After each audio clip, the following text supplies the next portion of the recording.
Biasanya tujuan gue buat segmen nyari agar merekomendasikan kalian film-film yang berkualitas tinggi. Ya, jadi kalian bisa tonton di rumah buat kalian yang belum tahu jadi tahu gitu.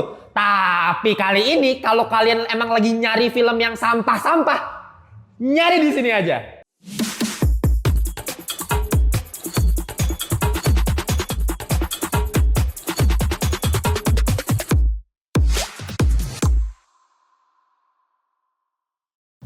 Welcome back to Ngelantur Indonesia, skui nonton, skip blow on. Jangan lupa kalian semua ya. Oke, kembali lagi di segmen nyari ngelantur rekomendasi. Nah, di segmen nyari kali ini kayaknya ada yang beda ya. Seperti yang tadi gue udah jelasin di intro. Biasanya kan gue cari film-film kalian tuh gue cari-cariin yang bagus-bagus gitu kan. Bahkan kalau misalnya kayak ada karakter atau kemarin kan gue buatin yang versi anti-hero terbaik gitu kan.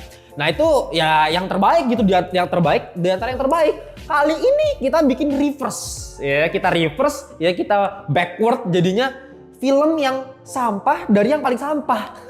Jadi ini adalah video yang isinya kayaknya roasting doang kerjanya. Cuma jangan salah sangka ya, ingat tujuan ya gue bikin nyari ini adalah biar kalian berpikir. Balik lagi, meskipun gue rekomendasiin kalian film sampah, kalian juga bisa tonton bukan untuk di roasting doang, tapi dipikirkan gitu. Kayak sebenarnya kenapa sih ini gagal? Nah, gitu ya. Apa sih yang membuat film ini kenapa jadi sampah? Nah, ini ya gue bakal merangsang stimulus otak kalian seperti biasa lewat nyari kali ini, segmen nyari ya. Oke, hari ini gue bikin top 5 ya, top 5 film yang memang paling sampah tapi bukan sekedar sampah. Jadi top 5 kali ini gue buat adalah top 5 film yang mempunyai potensi yang luar biasa bagus banget. Jadi berpotensi untuk menjadi film bagus, tapi malah dikecewakan kita yang nonton. Malah jadi sampah, terlalu sampah filmnya.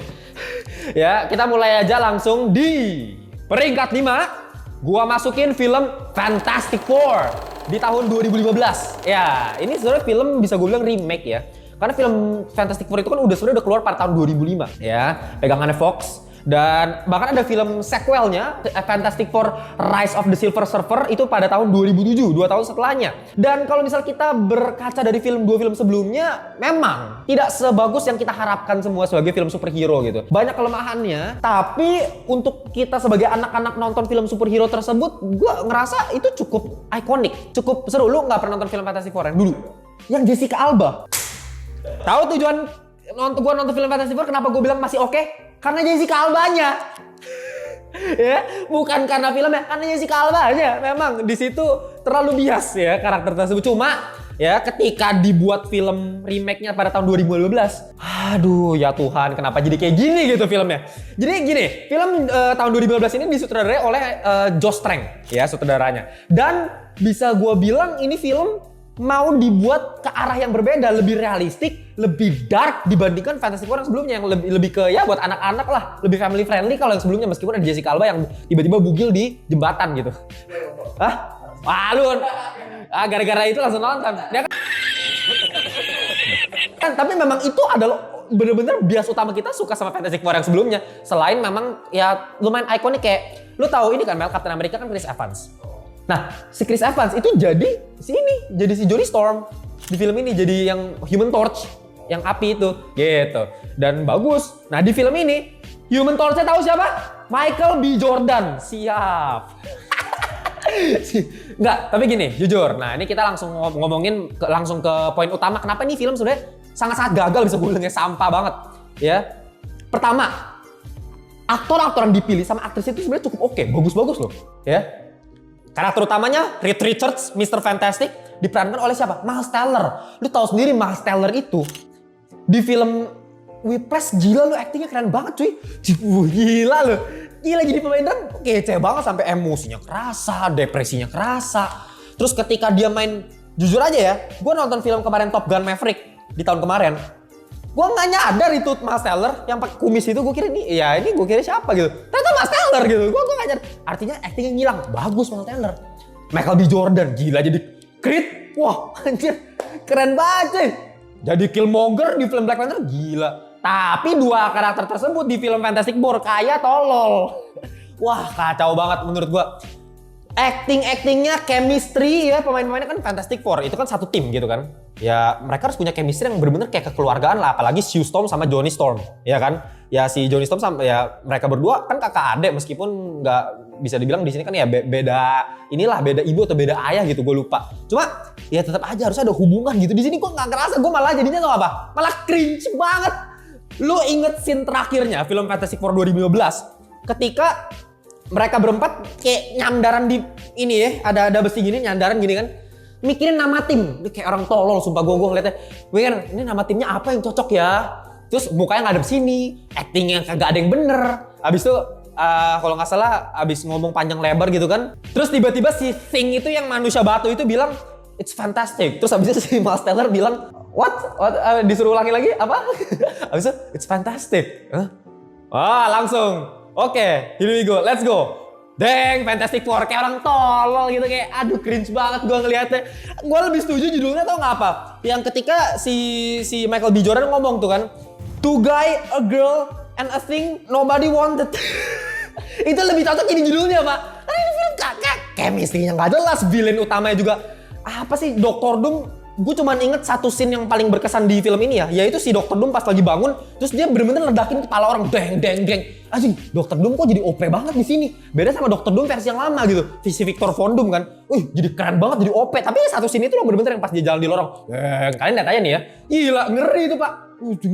Semuanya bener-bener itu kayak kuat banget gitu di si Dr. Doom. Tapi pas final battle-nya, anjir gampang banget dikalahin si Dr. Doom sama mereka. Awalnya pala udah gampang banget lu hancurin kepala orang. Lah ini ngelawan 4 orang ini kayak kagak becus gitu Dr. Doom. Di nerf gitu. Padahal tuh sebelum ini film keluar tuh gue udah punya optimis yang bener-bener cukup keren gitu. Karena ini mau dibikin versi realistik, versi dark. Production design-nya gue juga lihat pas di posternya keren posternya. Itu kan CGI, meskipun ya CGI thing-nya kayak banyak meme jadi kayak nugget ya katanya ya, karena batunya terlalu gimana jadi kayak nugget goreng gitu.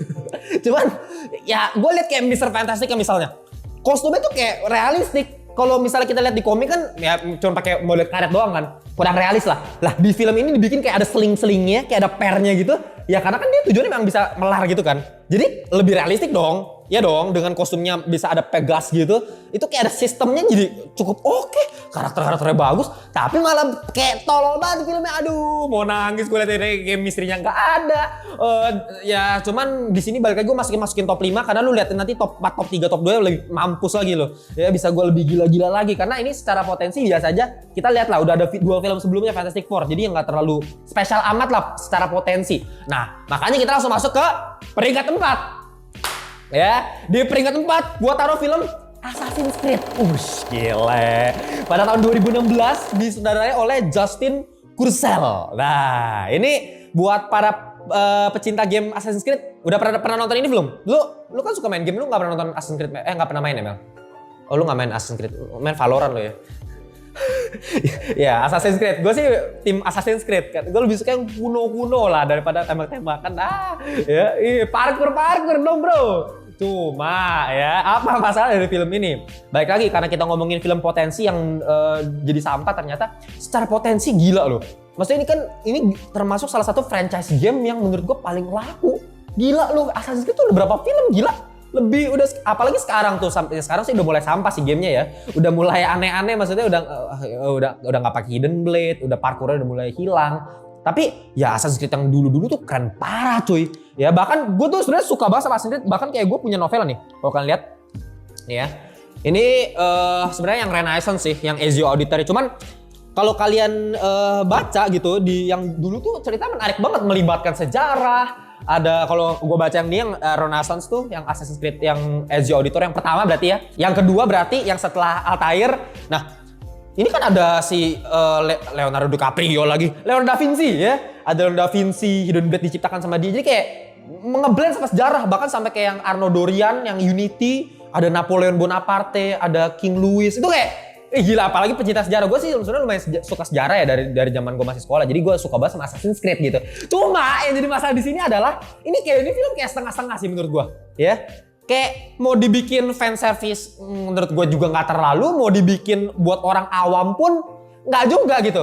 Kenapa? Kalau misalnya mau dibikin fan service ya oke lah, masih ada beberapa hal yang berkaitan sama gamenya, masih gak terlalu melenceng lah. Kayak masih ada animusnya, meskipun animusnya dirubah ya. Kalau kalian tahu Assassin's Creed yang di game kan animusnya cuma buat tiduran kan. Habis itu masuk ke dunia Assassin's Creed tuh. Kalau di sini si Michael Fassbender tuh karakter utamanya dia dipakein kayak alat gitu, kayak arm gitu mesin. Jadi dia bener-bener ketika dia masuk ke dunia zaman Assassin's Creed dulu, dia bener-bener gerak di dunia nyata juga, gitu. Oh nonton? Tadi bilang nggak nonton. Ya, iya itu. Nah abis itu, nah lu aja lupa berarti sampah dong. Berarti udah jelas sampah, gitu. Nah, secara ada Abstergo-nya juga dikasih lihat, perusahaan itu kan Templar kan, itu sebenarnya antagonis satu perusahaan yang memanfaatkan keturunan Assassin's Creed ini. Kalau di game kan Desmond Miles, di sini sih Callum Lynch nih yang diperankan oleh si Michael Fassbender, dimanfaatkan kembali ke masa lalu buat nyari Apple of Eden. Wah, Apple of Eden kan yang paling penting tuh dari semua Assassin's Creed itu sebenarnya Apple of Eden nih, yang dicari-cari sama Templar gitu, sama Assassin. Nah, kenapa sampah? Ya itu tadi, pertama kayak menurut gua kalau lu mau fan service, ya lu masukin lah Ezio, bikin lah film Ezio atau Altair tuh. Gue juga suka Altair yang pertama banget Assassin's Creed 1 tuh. Gila, meski Altair bin Al-Ahad kalau nggak salah tuh namanya. Keren loh itu, gila. Kenapa harus pakai kayak Aguilar? Aguilar menurut gua kayak nggak ada sisi ikoniknya sama sekali. Ditambah lagi apa? Lu kalau nonton filmnya ini kayak presentasenya tuh lebih banyak kan masa sekarang daripada zaman masa kunonya Assassin's Creed. Kayak ya lu kan tujuan main Assassin's Creed apa? Lu pengen menyelami masa lalunya itu dong. Jadi Assassin's-nya dong. Bukannya lu mau masa Assassin's Creed kayak aduh, come on lah ya. Jadi menurut gua kurang. Kalau misalnya buat orang awam pun ya terlalu banyak hal kompleks yang dimasukin di film Assassin's Creed ini. Buat orang yang nggak ngikutin games kayak Apple of Eden yang nggak terlalu dijelasin lah. Ya Templar, hubungan politik yang nggak dikasih lihat. Jadi kayak ini apa sih, ini film terlalu rumit, terlalu dipres. Ya lu bayangin lah film Assassin's Creed itu kan kalau misalnya lu selesai satu game aja, misalnya Assassin's Creed Brotherhood misalnya, itu berapa lama kan lu tamatin satu game kan. Nah ini dibikin satu film yang durasinya cuma berapa sih? Ya nggak nyampe 2 jam lah paling gitu kan. Ya mana bisa bro gitu, terlalu orang juga mikir apa nih film ribet banget. Ditambah lagi ya masa kunonya jarang diselami gitu. Budget 125 juta US dollar. Mahal, memang kelihatan dari production design keren, practical efeknya keren banget, bocil koreografinya juga masih inilah. Kalau mau dibilang fan service ada, kayak Leap of Faith kalau lu main game Assassin's Creed tahu kan, yang dari atas gedung terus gini, tahu kan? Itu namanya Leap of Faith kan, dikasih lihat. Berarti masih apa ya? Masih pengen ikutin gamenya lah. Air Assassination yang pakai Hidden Blade dari atas masih dikasih lihat gitu. Jadi sebenarnya mencoba untuk mengambil dua arah kali ya, orang awam sama fans service, tapi malah jadi nggak dapat dua-duanya. Malah ini film malah jadi hambar setengah mampus. Lu bayangin kayak lebih hambar daripada lu makan Indomie tapi lu nggak pakai bumbunya. Lu tau kan rasanya kayak apa? Ya kayak gitu rasanya, lebih parah lagi. Kayak ini film, aduh sayang banget, padahal potensinya Pak Assassin's Creed tuh gua gila, itu kan karakter-karakternya lu bisa masukin. Coba lu develop misalnya pas Edward Conway, wah Assassin's Creed Black Flag yang bajak laut, wah itu pasti keren banget. Ini malah Aguilar, ngapain sih Aguilar, kayak ayolah gitu. Ya katanya sih emang mau dibikin stand alone, jadi kayak ya universe yang terpisah lah sama yang di gamenya. Cuman ya menurut gua nggak work sama sekali. Tambah lagi ya fokus utamanya pengen apa, money milking lagi-lagi. Banyak yang dikasih plot hole di sini yang rumit. Karena apa? Karena ya mereka mikir, oh kan gue pengen tuh bikin film kedua, film ketiga. Lo kira pasti sukses? Lihat aja filmnya jadi kayak apa, nggak bakal ada kan jadi film kedua ketiganya. Ya tolol, makanya mau money milking. Menurut gue udah fokusin satu film, bagusin aja gitu. Ya ini Assassin's Creed parah banget sih ya. Tapi masih ada yang lebih parah lagi. Kita lanjut ke top 3. Gila, sense gue, spider sense gue masih bekerja karena balik lagi. Kalau ini adalah Spider Fisher, gue penciptanya. Berarti gue yang menciptakan sense-nya sih dia. Wih gila, ini adalah seorang bapak yang mencari nafkah anaknya dengan bekerja nelayan ikan, jadi nelayan ikan.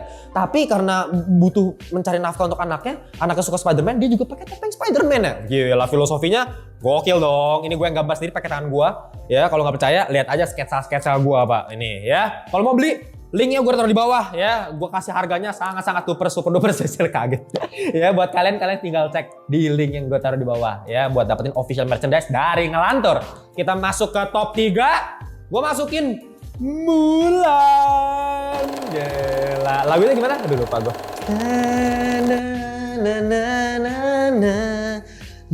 Sampah. Sampah sekali filmnya. Ya. Kenapa gue bilang sampah? Gini.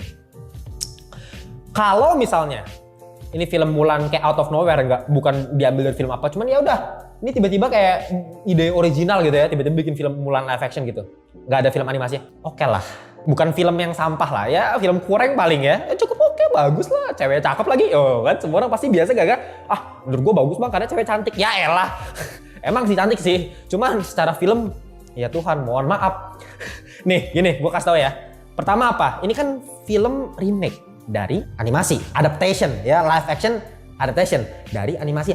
Animasinya itu one of the greatest animation that yang pernah dibuat, gila. Itu kayak Mulan, siapa sih yang nggak pernah nonton? Lu juga nonton kan?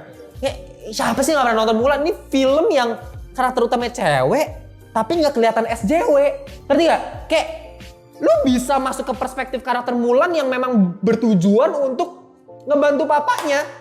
Yang bapaknya itu nggak punya kompetensi untuk berperang lagi. Terpaksa dia yang gantiin bapaknya, potong rambut, pura-pura jadi cowok, jadi prajurit. Keren loh, maknanya bagus, indah banget pesan moralnya, dibikin sedemikian cantik di film animasinya, malah dihancur leburkan di film live action ini. Gua bodo amat deh, lu pada yang mau bilang ini film bang menurut gua bagus, ya udah terserah lu deh. Ya namanya film juga subjektif, gua nggak bisa maksa. Tapi ini gua kasih tau aja nih kenapa film ini jelek. Kita coba betulkan ya proses berpikirnya, kenapa ini film jelek. Pertama, ya, ini adalah film yang secara soundtrack harusnya bagus-bagus ya di film originalnya. Di sini banyak yang dihilangin pak ya. Kalau kalian ingat pas lagi scene ketika lagi berlatih perang, kan si Mulan kan dia nggak punya, kalau di animasi ya, dia kan nggak punya teknik bela diri. Maksudnya dia kayak ya cewek siapa sih, cewek biasa gitu loh ya. Tapi di live actionnya udah diganti tuh, jadi punya chi. Kayak apa sih? Tiba dari awal dari kecil kamu punya chi. Wah, what the man, punya chi. Yang dari awal cewek-cewek biasa aja lah gitu. Baik lagi nih SJW mau ditekankan lagi-lagi di Mulan live action ini. Nah, yang di animasinya dia yang awalnya nggak bisa apa-apa, terus dia latihan, kita lihat dikasih development karakter pas di satu scene. Itu cuma berapa menit kalau nggak salah ya. Scene pas berlatih itu cuma beberapa menit doang. Dikasih kayak apa ya, cut masukin scene yang apa berlatih dari scene ini di compilation gitu lah ya istilahnya ya. Pakai satu soundtrack yang menurut gua keren banget. Tem itu dapet loh gitu. Itu kayak ini kita dapet nih perjuangannya si Mulan untuk menjadi cewek yang bisa ikut bertarung juga. Apalagi sama jenderalnya. Hubungan romansanya dapet. Development mereka berdua ada. Lah, di film live action jenderalnya kan Sidonian ya. Jadi pacarnya bukan Sidonian. Pacarnya malah kayak cowok nggak jelas, cowok ingusan yang kayak kagak ada penting-penting. Emang apa gunanya dia coba? Lu nonton kan, Mel? Apa gunanya dia coba itu kayak itu pun kita nggak tahu cowoknya atau bukan ya. Kayak nggak jelas, setengah-setengah nih cowok kayak gak ada fungsinya. Cuman sempet mereka berantem tuh habis itu, kamu kuat juga. Tolol! Gitu loh. Lu, aduh ayolah gue udah hancur banget ya udah soundtracknya. Yang ikonik tuh diilangin. Development karakter Mulannya diilangin. Tiba-tiba udah punya skill berantem yang kuat. Apalagi musuhnya dihilangin, naganya itu, naga kartunnya.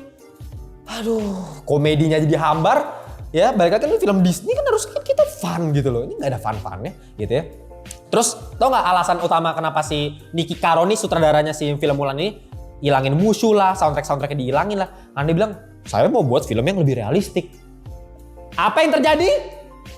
Nggak ada realistiknya juga. Tiba-tiba ada penyihir yang bisa jadi burung. What? Lu mau bikin realistis tapi kenapa ada penyihir tiba-tiba? Terus fungsinya penyihir apa? Cuman buat kasih tahu ke Mulan. Sis, kamu harus berani. Cewek itu punya kekuatan. Bodoh amat lah gue. SJW-nya, nih balik lagi nanti abis ini masih ada Snow White lagi. Kalau mau pembahasan Snow White udah gue bahas di short kemarin. Ya dicek aja ya. Snow White kayak tolol juga nih. Gue gak tahu sih film belum keluar cuman udah kacau juga. Balik lagi coba lu nonton, kalau masih bilang Mulan bagus, lu nonton ulang lagi bahkan sampai kayak adegan terakhirnya hubungan dia sama bapaknya. Kalau di film animasi yang terakhir dia kasih pedang itu kan indah banget ya. Bener-bener bisa bikin kita netesin air mata loh. Ngelihat si bapaknya dikasih pedang, ini penghormatan nih. Saya sudah menjadi udah ini prestasi buat bapak gitu. Buang peluk. Dia live actionnya jadi apa? Cuman bilang warrior to warrior. Pala lu lah warrior to warrior. Oke, lanjut lagi. Kita masuk di top 2. Gua taruh film Green Lantern. Ini film pada tahun 2011. Kayaknya gue nggak usah terlalu banyak jelasin lah film yang satu ini karena ini nggak usah. Kayaknya Siapa sih yang nggak setuju sama gue? Bahkan pemerannya sendiri pun setuju sama gue.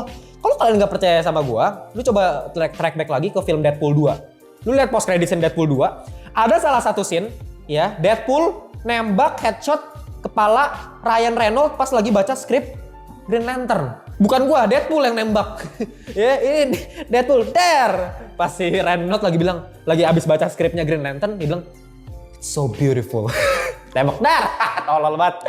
Ya karena emang tolol itu keputusan memang si Ryan Reynolds juga ngakuin kan. Dia nyesel juga tuh ngapain bikin dia meranin film Green Lantern. Secara potensi baik lagi. Makin tinggi peringkat itu kan makin gede potensinya. Kalau tadi di Mulan itu potensi dari film animasi yang sebagus itu dibikin live action, ya ini potensi yang gak pernah dibuat sebelumnya di live action. Green Lantern. Green Lantern itu karakter superhero yang menurut gua ikonik banget, super duper kreatif, kekuatannya jarang banget orang lain kita lihat gitu kan.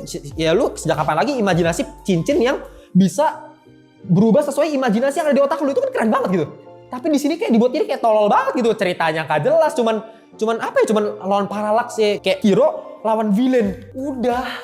Balik lagi nih big idea, hero lawan villain. Seorang pilot yang bapaknya mati terus kehidupannya kelam belakangnya, tapi dia mencoba ya move on aja. Terus dia tiba-tiba ketemu ada sosok Green Lantern alien yang jatuh ke bumi, terus dikasih cincin, dia jadi hero. Udah selesai, kayak nggak ada kedalaman apa-apa. Ya Hal Jordannya juga ya actingnya baik lagi. Padahal Ryan Reynolds loh, lu tahu sendiri lah kompetensi Ryan Reynolds tuh sebagus apa gitu. Villainnya ya di situ bukan jadi villain sih, si Sinestro ya, pemerannya Mark Strong. Mark Strong itu secara karisma, bapak-bapak botak yang ini, lu lihat The Kingsman, dari cara ngomongnya berwibawa banget kan. The sutradaranya Martin Campbell. 2 film Zorro dia yang buat. Ya Mask of Zorro, Legend of Zorro itu salah satu dua film yang gue dari kecil nostalgia banget. Zorro gue suka banget sih film-filmnya tuh, keren banget. Tapi di sini kenapa jadi kayak gini filmnya? Kenapa? Karena menurut gue ya si Martin Campbell ini mungkin lebih sutradara old school menurut gue. Terus dia disuruh menggarap superhero yang lagi mau berevolusi ke arah modern. Menurut gue sih kayak gitu. Makanya ketika dia pengen emphasize di CGI, di visual efeknya, kan cincin-cincin kan visual effect. Jadinya sampah, udah CGI juga kacau. Lu mau emphasize di CGI, tapi CGI-nya kayak tolol banget gitu, kayak lu lihat deh CGI, perhatiin deh. Wah, aduh hancur banget deh. Ya, lu sampai diketawain tuh yang pas si Ryan Reynolds lagi pakai kostumnya, zup, itu kan kostumnya nggak pakai praktikal apa-apa, dia cuma bener-bener pure CGI kostumnya. Itu lucu banget, ngakak banget. Si kemarin Green Lantern yang pas muncul di Zack Snyder Justice League yang harusnya muncul tapi di delete scene-nya, itu kan keren banget. Beda lihat kostumnya deh, perhatiin deh. Itu ya. Terus ya gak ada karakterisasinya, semua karakternya flat banget, gak ada development karakter. Pacarnya si Ryan Reynolds tuh ya, si Hal Jordan tuh kayak cuman sekedar buat ya penting lu dapet pacar deh. Udah kayak gak penting banget ceweknya. Udahlah itu kacau banget. Lanjut aja ya peringkat 1. Nah, oh iya lupa ya, thank you kameramen udah ingetin kita belum masuk ke honorable mentions. Ya gue bakal kasih honorable mentions selalu ya, di nyari itu gue bakal kasih kalian honorable mentions, dan di honorable mentions gue bakal kasih kalian beberapa film. Di sini gue kasih 3 film aja deh ya. Memang banyak sih sebenarnya. Nanti kalian tulis di kolom komen aja deh kalau masih banyak. Bang, kayaknya film ini juga sampah-sampah tapi potensinya bagus, tapi sampah. Nanti kalian tulis di kolom komen ya. Tapi yang di sini yang gue pengen highlight tuh Dark Phoenix pertama nih. X-Men Dark Phoenix tahun 2019. Kenapa ini potensinya bagus? Karena ini franchise X-Men. Franchise X-Men itu menurut gue one of the best franchise yang pernah gue lihat, Pak. Bahkan kemarin pas gue bikin top 7 franchise in the world of all time, X-Men tuh gue masih peringkat 4 loh. Ya, peringkat 4. Bahkan sama kayak Fast and Furious gitu-gitu, gue sama Mission Impossible, gue masih lebih pilih X-Men. X-Men tuh secara film-film tuh menurut gue sih secara timeline-nya cakep, karakter-karakternya keren-keren semua, ceritanya juga bagus-bagus, film meskipun ada yang sampah tapi lebih banyak kan yang bagus. Nah, tapi yang sampah ini salah satunya ini, sayangnya. Film terakhir X-Men, Pak, Dark Phoenix, kenapa dibuat gitu? Kayak aduh, kayak cetek, udah filmnya cetek, cuman mau fokusin ke si Jean Grey punya Dark Phoenix, udah lu mau cerita apa lagi tuh? Kayak udah kehabisan ide lah. Gua emang secara produksi juga bermasalah sih, gue inget banget pada tahun 2019. Kayak ini film tuh diundur berapa tahun tuh, seingat gue tuh dulu ya, Dark Phoenix udah mau dari tahun kapan, ternyata sampai tahun 2019 akhirnya. Ya sayangnya, mungkin karena itu juga jadi sampah gitu ya. Dan yang kedua itu ada Halloween Ends. Nah ini juga nih, balik lagi, ini film terakhir juga nih. Kenapa film-film terakhir tuh malah jadi sampah ya? Gue bingung loh. Ini film terakhir dari franchise Halloween yang menurut gue suka banget. Ini salah satu franchise horror yang gue paling suka gitu. Orang bilang Halloween Kills film sebelumnya jelek, gue bilang bagus-bagus aja. Halloween Kills masih keren. Halloween Ends emang sampah banget tahun 2022. Wah itu apa? Lu bayangin Michael Myers yang sekeren itu. Ding ding ding ding ding ding ding ding ding. OP. Di sini kenapa jadi cupu banget, jadi kayak aki-aki yang udah nggak berdaya gitu, kenapa dimaksa banget kayak udah mau dimatiin aja gitu. Akhirnya dilindes, digiling di apa tuh alat mesin yang penggiling itu, buset kasihan banget. Lu udah kayak nggak ada cerita, jujur ini udah money making-nya kayak udah mau mampus kayaknya Halloween ini. Udah kayak nggak ada cerita tapi dipaksa aja gitu ya. Nah yang terakhir Fast and Furious 9, udahlah nggak usah gua bahas ini, lu tau lah kayak gimana. Udah lanjut ya peringkatannya ya. Fast and Furious semua udah tahu jadi sampah. Oke. Di peringkat 1, film paling sampah sepanjang masa. Bukan paling sampah sih bisa gue bilang. Gue yakin banyak yang lebih sampah dari ini. Cuma kalau kita kan balik lagi ini kan top 5 film yang berpotensi tapi jadi sampah. Pasti peringkat 1-nya ini. Secara potensi ini film, waduh. Avatar The Last Airbender. Ini seri animasinya ya Pak. Salah satu yang terbaik yang pernah ada. Bahkan kalau gue harus compare sama anime, bodo amat lu mau bully gue, wibu-wibu silahkan lu bully gue. Tapi kalau gue mau compare sama anime ini menurut gue bisa bersaing banget sih. Avatar. Lu mau compare gue sama apa? Apa deh? Jangan Naruto sih. Apa ya misalnya? Ya Demon Slayer lah. Bahkan kayak Attack on Titan gitu. Masih bagusan Avatar, jujur. Avatar itu memang lebih ringan lah arahnya, lebih ke anak-anak general. Tapi kena banget lu segmentasinya. Secara villainnya dalam banget.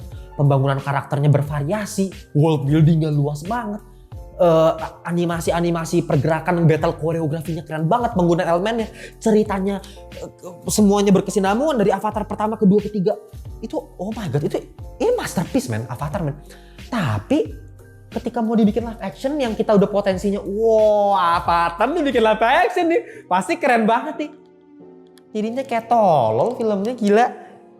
Gue sampai jujur ya, ini saking sampahnya nih film. Gue sampai bikin polling, bukan bikin polling sih, gue bikin waktu itu di short karena gue pernah bahas, gue pernah chat. Bagi siapapun yang menemukan sisi positif dari film Avatar ini, gue kasih goceng. Wah itu dia. Kenapa? Emang sesampah itu gue nggak nemuin yang paling gue temuin bagus tuh paling cuman kayak yang nggak penting banget kayak misalnya Azulanya di post credit sini. Kayak saking gue gak temuin bagusnya di post credit sini ada si Azula muncul gitu cewek, karena ya oke lah cakep lah, itu pun gue bisa nemuin karena kemarin pas Azula muncul di foto kemarin banyak yang bilang dibully kan, Azulanya tembem lah, Azulanya abis mukbang bareng Tan Boy Kun lah, abis mukbang seblak lah, kasian juga sih. Cuman maksudnya gue jadi realize gitu, oh ternyata yang di Avatar dulu lebih oke nih Azulanya gitu. Itu pertama. Kedua, paling tatonya si Eng. Tatonya doang tuh, oke lah, keren lah tatonya. Sisanya, oke kita bahas ya semuanya ya. Plot cerita udah pasti di press nih ya. Lu bayangin, Avatar itu kan dibagi 3 babak kalau nggak salah ya. Nah, babak pertama itu book 1 ya, book 1 water, masih yang water tuh. Itu berapa episode, berapa puluh, di press jadi satu film. Kan lu tahu sendiri lah hasilnya bakal jadi kayak gimana gitu. Itu kan maksa banget. Ya kalau mau tuh lu bener-bener fokus di satu bagian ceritanya aja. Ngapain lu ambil satu babak, lu press jadi satu film gitu. Itu pertama, di press ceritanya, dari plot cerita udah sampah. Oke, actingnya sampahnya keterlaluan sini, gua nggak ngerti lagi. Terutama karakter utamanya. Lu kalau misalnya karakter utama, main protagonisnya udah sampah, itu udah 99,9% sampah filmnya sih, jujur aja. Itu ya main protagonis men, come on lah. Lu mau sinematografi sekeren apa, CGI sekeren apa, lu kalau karakter utamanya udah actingnya cacat setengah mampus, itu udah kacau banget. Aduh, gue denger rumor, gue nggak tahu bener atau enggak ya. Ini gue cuma denger rumornya, katanya itu karakter utamanya, itu katanya dia emang atlet wushu katanya ya, anak wushu katanya, yang diambil sama saudaranya katanya. Kamu kayaknya mirip sama Eng, kamu main di film aku aja ya. Gue nggak tahu ini bener atau enggak nih. Kalau bener sih, wah anjay keren banget, gila metodenya. Lu keren, tapi yang gue bingung adalah si M. Night Shyamalan nih. Gue gak tau nih sorry ya, Mr. M. Night Shyamalan, apakah anda habis ngebuat film ini? Karena ini gue gak tahu, gue liat film-filmnya lu gokil loh, ya. Film-film triloginya Unbreakable, meskipun Glass agak kurang, tapi Unbreakable, Split tuh bagus banget sih. M. Night Shyamalan. Knock at the Cabin, filmnya Dave Bautista, keren banget tuh, ngeri tuh. Ya, kenapa di sini gue nggak tahu. Oke, balik lagi, gue nggak bisa judge 100% salahnya di M. Night Shyamalan. Gue yakin pasti karena produksi di belakangnya, pasti itu pasti. Kenapa bisa sehancur ini? Karena hancurnya tuh udah sampai kayak nggak bisa bener-bener dibenerin lagi. Gue kayak udah sampai mikir, ini bagusnya di mana? Gue sampai mikir tatonya doang ini kebagusan dari film ini gitu. Ya, visual effect. Wah gila, lu lihat lah pas si Eng lagi visualisasi ke dunia roh. Buset, itu kayak burik banget. Ini kameramen gua kalau misalnya gua suruh bikin visual effect masih bisa lebih bagus, Pak. Kacau banget. Naga kenapa jadi kayak gitu? Visual effect, ayolah. Meskipun nggak sesampai Naga Indosiar sih. Cuma tetap aja lah ya. Terus habis itu koreografi. Balik lagi ini yang paling tolol nih. Karena gua background gua martial arts, karena gua atlet wushu. Gua tahu ini semua dari film Avatar ini berantemnya itu koreografinya based on wushu. Lu inget satu scene nih, gue kasih lihat ya, scene pas lagi earth bending. Bam begini. Ini namanya kuakai nih kalau di wushu ya. Ini temen gue juga kalau tanding ada gerakan kayak gini.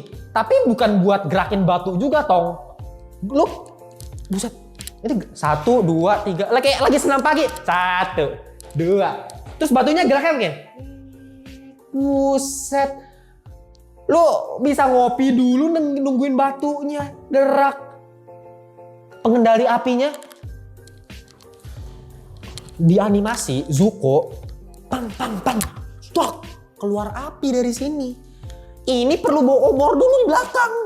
Abis itu kayak wah, baru keluar api pelan. Oh my god. Gue nggak ngerti ini masalahnya apa gitu. Apa karena budget? Gue nggak yakin karena budget. Gue nggak yakin loh karena budget loh. Gue nggak tahu ini masalahnya apa. Kenapa bisa sesampai itu? Ya productionnya oke lah. Ya memang kostum-kostumnya sebenarnya cukup bagus. Tapi ya nggak akurat komik juga. Nggak akurat sama seriesnya.